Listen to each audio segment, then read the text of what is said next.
रामाचा ओसा सीतेला द्या आणि जन्म जन्म वौसा. हाय हॅलो नमस्कार. श्रद्धाज किचन अँड ब्लॉगमध्ये तुमचं खूप खूप स्वागत आहे. आणि हा आपल्या चॅनलवरचा फर्स्ट मिनी ब्लॉग असणार आहे. 2024मधला पहिला सण हा संक्रांत. आणि संक्रांत झाल्यानंतर आपण सर्व महिला रथसप्तमीपर्यंत हळदी कुंकू करत असतो. तसंच मीही आज हळदी कुंकू ठेवले. तर घरात कुठलाही सण असो किंवा शुभकार्य असो, सर्वात अगोदर उंबरड्याला हळदीचं लेपन हे आलंच.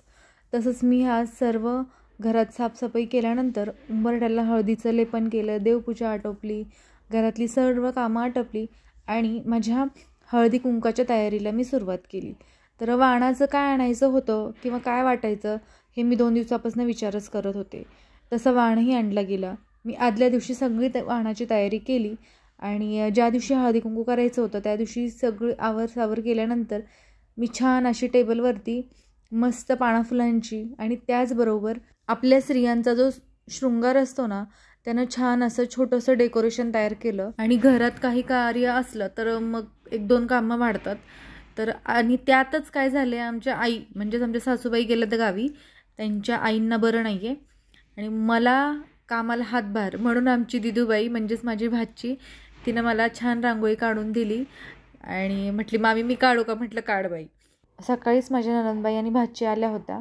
त्यांना मी हळदी कुंकासाठी बोलवून घेतलं होतं आणि त्यांचीही मला खूप मदत झाली. त्यानंतर मी सर्व महिलांना हळदी कुंकाचं आमंत्रण दिलं होतं. त्या सर्व आल्या होत्या आणि खूप छान वाटत होतं. छान सगळंच शूट करणं शक्य झालं नाही, तर मग काही मी फोटोज क्लिक केले आणि ते व्हिडिओमध्ये ॲड केले. आणि वाणाचं म्हणाल तर मी इथे चहाचे ट्रे वाणासाठी आणले होते आणि अशा प्रकारे खूप छान सेलिब्रेशन केलं. ही आमची लाडूबाई म्हणजेच माझी भाची ऋतिका साडीत खूप छान दिसत होती. आणि शेवटी आम्ही हळदी कुंकाचा शेवट हा छान अशा फोटोशूटनं केला. तर मग आजचा हा मिनी ब्लॉग तुम्हाला कसा वाटला आणि जर तुम्हाला असे ब्लॉग्स बघायला आवडत असतील तर मला नक्की कमेंटमध्ये सांगा. मी तसा नक्की प्रयत्न करेन.